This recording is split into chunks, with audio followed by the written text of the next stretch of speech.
Bugun men sizga juda muhim masalani oddiy tilda tushuntirib beraman. Qariyalarga beriladigan ayrim to'lovlar nega bekor qilindi? Bu hamma pensionerlarga taalluqlimi yoki yo'qmi? Eng asosiysi, pensiya ustamasini endi kimlar oladi? Bu ma'lumot har bir oilaga tegishli. Chunki deyarli har bir xonadonda pensioner ota-ona, bobo-buvi yoki nogironligi bo'lgan yaqin inson bor. Birgina noto'g'ri tushuncha sabab odam o'ziga tegishli pulni olmay qolishi yoki aksincha bekor qilingan to'lovni kutib vaqt yo'qotishi mumkin. Shuning uchun videoni oxirigacha ko'ring, hozirroq kanalga obuna bo'ling va like bosib qo'ying.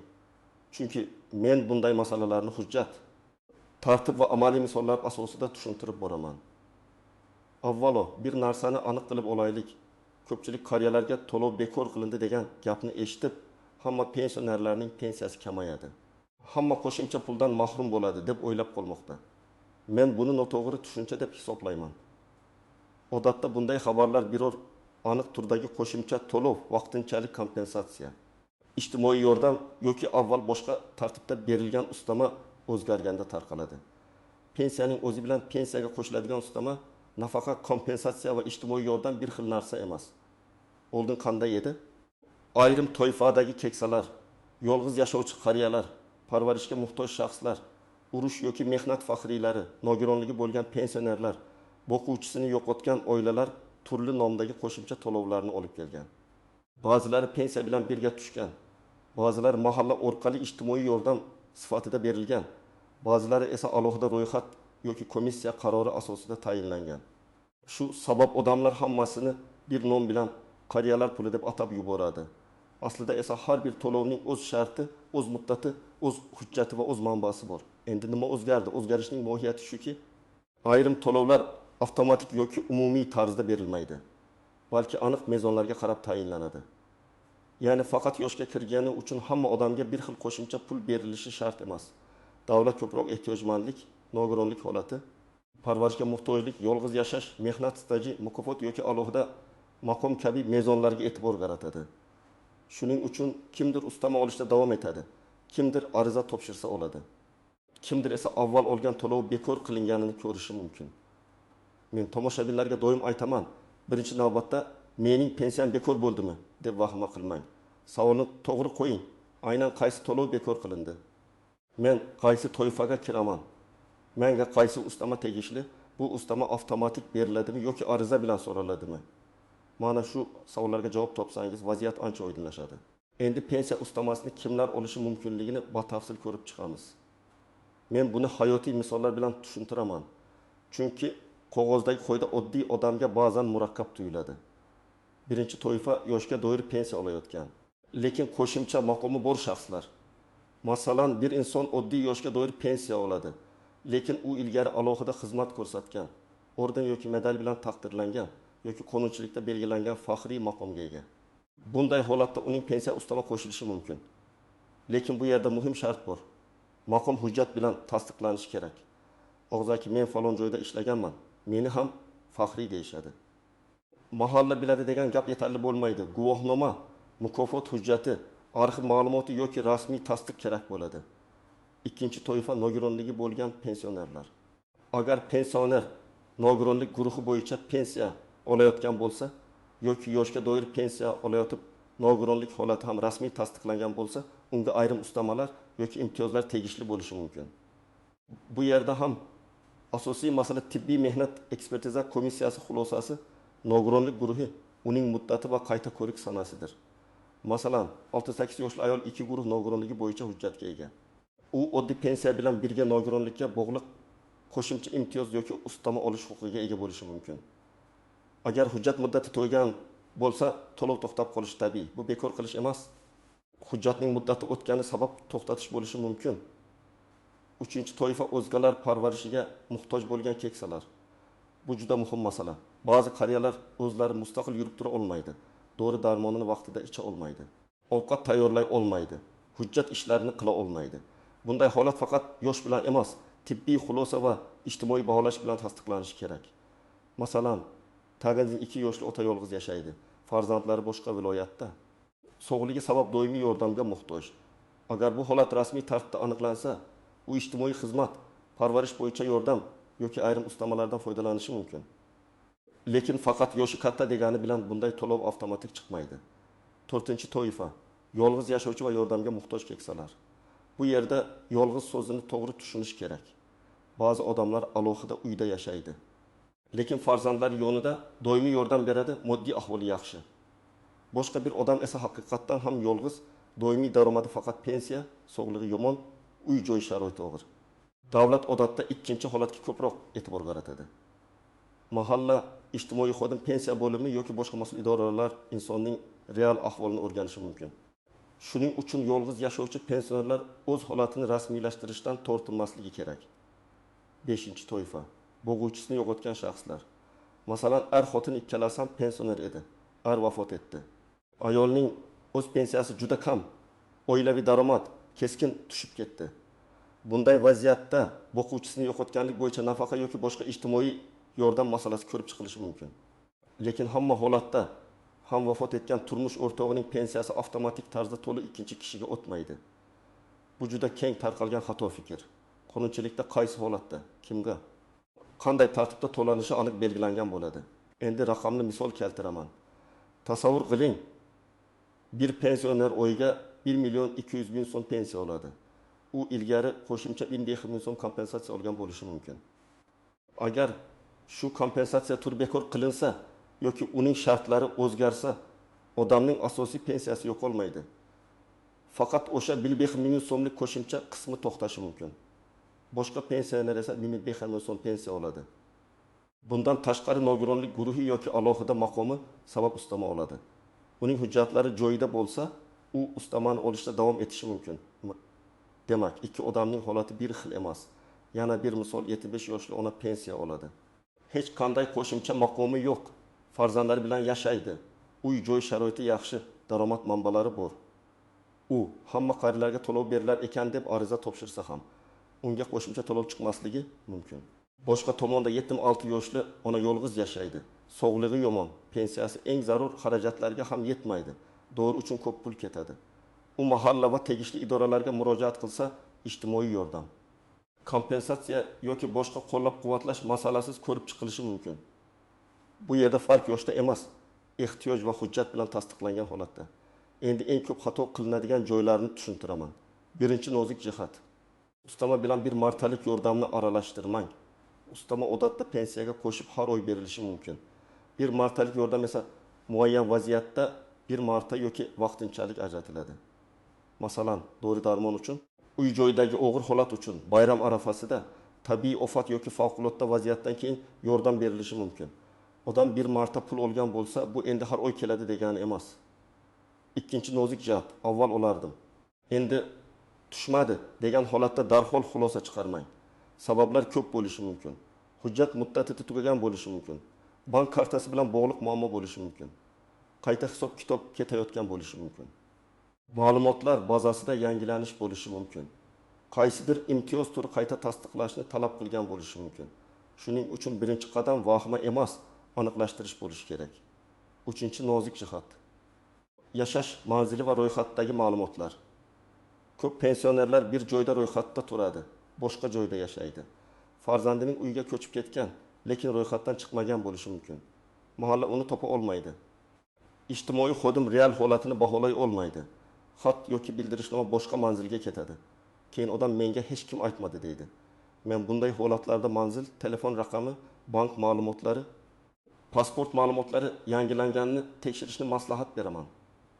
4-nozik jihat, daromadni yashirish foyda bermaydi. Ayrim ijtimoiy yordamlar ehtiyojmandlikka qarab belgilanadi. Agar odamning nomidan mol-mulk ijara daromadi, tadbirkorlik faoliyati yoki boshqa rasmiy daromad bo'lsa, bu inobatga olinishi mumkin. Kimdir mening pensiyam kam deydi, lekin uyda katta daromadli oila a'zolari bor yoki boshqa manbadan muntazam pul keladi. Bunday holatda yordam rad etilishi mumkin. Bu adolatsizlik emas, yordamning maqsadli berilishi hisoblanadi. 5-nozik jihat, parvarish puli masalasida parvarish qiluvchi shaxsning holati ham muhim.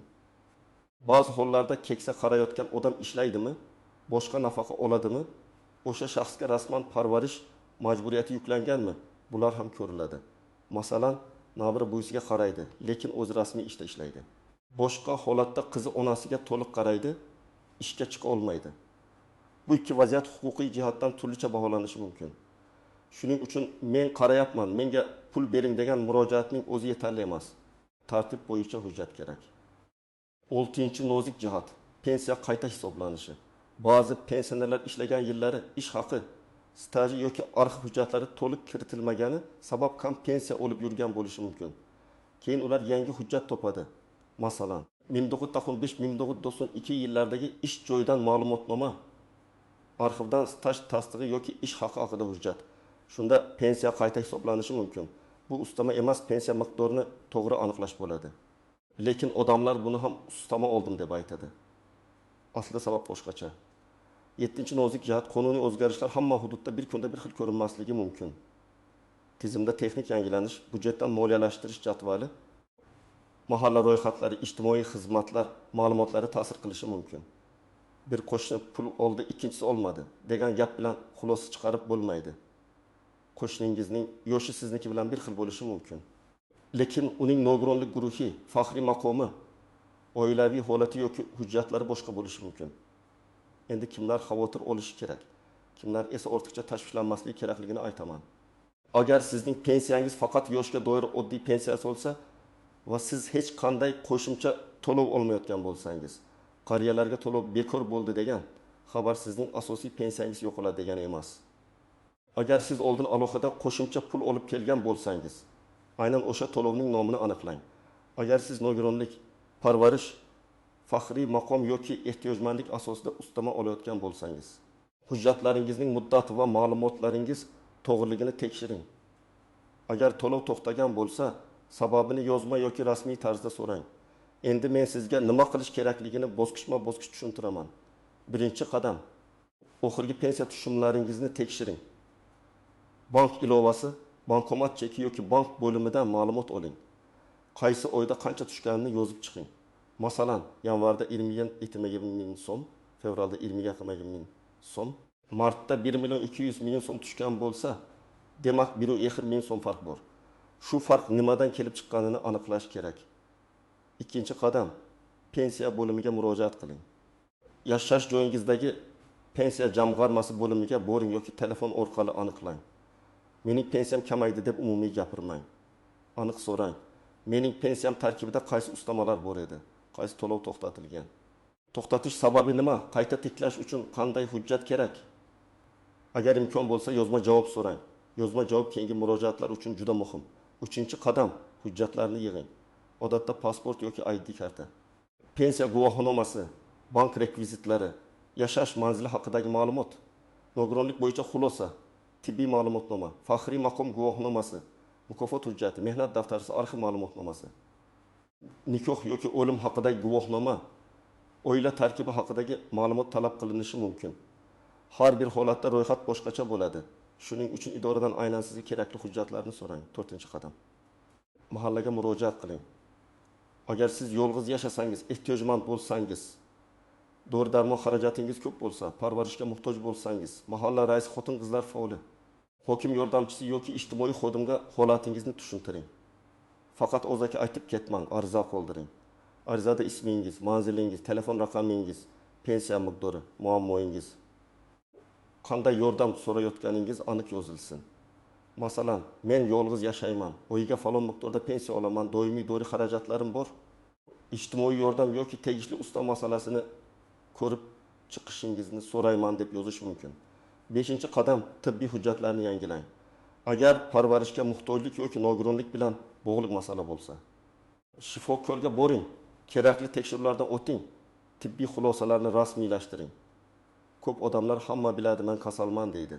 Lekin to'lov tayinlashda hamma biladi degan men yo'q. Hujjat bor yoki yo'q. Tibbiy kartada tashxis, davolanish, cheklovlar, doimiy parvarishga ehtiyoj borligi qayd etilishi kerak. 6-qadam, eski ish stajini tekshiring. Agar sizning pensiyangiz juda kam bo'lsa, avvalgi ish yillaringiz to'liq hisoblanganmi? Mehnat daftarchangizda uzilishlar bormi? Arxivda qo'shimcha ma'lumot bormi? Shuni ko'ring. Masalan, odam 30 yil ishlagan, lekin hujjatda faqat 22 yil hisoblangan bo'lishi mumkin. Teksi staj tasdiqlansa, pensiya qayta ko'rilishi ehtimoli bor. Ayniqsa sovxoz, kolxoz, zavod, qurilish tashkilotlari, tibbiyot, ta'lim va ishlab chiqarish korxonalarida ishlagan odamlar arxiv ma'lumotlarini izlab ko'rishi kerak. 7-chi qadam, rad javobi olsangiz, sababini tushuning. Rad javobi keldi degani ish tugadi degani emas. Rad etish sababi hujjat yetishmagani, to'yfaga kirmaslik, muddat o'tgani, ma'lumot mos kelmagani yoki boshqa sabab bo'lishi mumkin. Agar hujjat yetishmasa, to'ldirasiz. Agar ma'lumot noto'g'ri bo'lsa, tuzatasiz. Agar siz rostdan ham tegishli to'yfaga kirsangiz, yuqori tashkilotga murojaat qilishingiz mumkin. Lekin avval sababni aniq bilish kerak. 8-chi qadam, oila a'zolari pensionerning o'rniga ishni nazorat qilsin. Ko'p keksalar idoraga borishga qiynaladi, navbatda turishga sog'lig'i ko'tarmaydi, hujjat tilini tushunmaydi. Farzandlar, nabiralar, yaqin qarindoshlar yordam berish kerak. Lekin yordam berishda ham tartib bor. Ishonchnoma kerak bo'lishi mumkin. Shaxsiy ma'lumotlarni olish uchun rozilik kerak bo'lishi mumkin. Pensionerning kartasi, hujjati, telefoni boshqa odam qo'lida nazoratsiz qolmasligi kerak. Moliyaviy xavfsizlik ham muhim. Men yana bir amaliy misol aytaman. Taqizim yoshli buvi o'yiga 1 million 100 bin so'm pensiya oladi. Oldin 200 bin so'm qo'shimcha yordam ham tushgan. Bir oy kelmay qoldi. Oilasi darhol hammasini bekor qilishdi deb o'yladi. Tekshirib qaralsa, bu yordam mahalla orqali vaqtinchalik ehtiyojmandlik asosida 6 oyga tayinlangan ekan, muddati tugagan. Bu holatda yechim qayta ariza berish, real ahvolni yangidan o'rganishga kiritish, dori xarajatlar va yolg'iz yashash holatini hujjat bilan ko'rsatish. Demak, pulning tushmay qolishi har doim butunlay bekor bo'ldi degani emas. Yana bir holat. 70 yoshli ota pensiyasiga ustama olgan. Chunki nogironlik guruhi bo'lgan. Keyin qayta ko'rik muddati o'tib ketgan. Hujjat yangilanmagani uchun ustama to'xtagan. Bu yerda pensiya jamg'armasini ayblashdan oldin tibbiy ko'rikdan o'tish, xulosani yangilash, keyin hujjatni topshirish kerak. Agar muddatida topshirilsa, ayrim hollarda to'lov qayta tiklanishi mumkin. Lekin kechiktirilsa, oradagi oylar bo'yicha masala alohida ko'riladi. Eng muhim maslahat. Har bir gapni hujjat bilan tasdiqlang. Telefon orqali aytilgan gapni yozib oling. Murojaat raqamini so'rang. Ariza nusxasini o'zingizda qoldiring. Qabul qilingan sanini belgilang. Idoraga borganingizda menga tushuntirib bering deyishdan tashqari, iltimos, qaysi normaga asosan, qaysi hujjat yetishmayapti, qachongacha javob olaman deb so'rang.